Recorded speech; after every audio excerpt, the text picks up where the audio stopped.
Here are a few of the ELA test tools that you'll use. Of course, up at the top, the zoom feature may make it more easier to read on the Chromebooks. The menu button with the questions, and you should always read the questions before you start looking at the passages. You'll find that there are different types of multiple choice questions. When it comes to the circular types, there's only going to be one particular answer that you can do, and if you need to change it, just click on a different one. When it comes to the checkboxes, though, you can answer multiple questions. Usually it'll be capped, and that'll explain how many that you can do in a particular question. This one says 2, so you uncheck one and check another one if you want to change your answer. But one of the good features of this test is the strike through button. If you can click on the strike through, and you're not sure which answer is the correct answer, but you know a couple of them can't be the right one, click on that and you can cross out the ones that you won't be selecting. You can also go up if you're not sure about a question and mark it for review.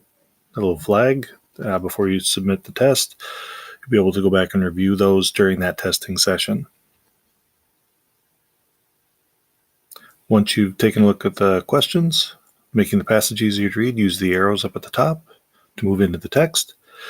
Since you've looked at the questions, you have an idea of what might answer those questions. Highlight a text, and then click the menu button and then highlight. It's a good way to mark up the text to go back to actually start answering the questions. Use the arrow to go back, and that's one of the features that you'll be able to use. That'll hopefully make it easier to read for the test. Click the Save button periodically, and when you're going on to the next section, hit the Next button. You'll see more of those questions as well. When it comes to the math test, a lot of the controls will look the same. A lot of the questions will be multiple choice. Circles are one, checkboxes are multiple.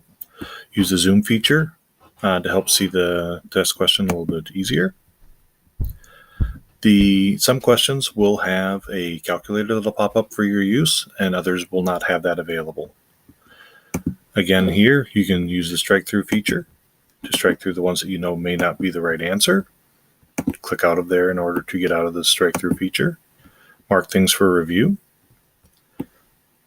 One of the big differences with math is entering in numbers. You'll be able to use in the keypad here if you wish to type in numbers.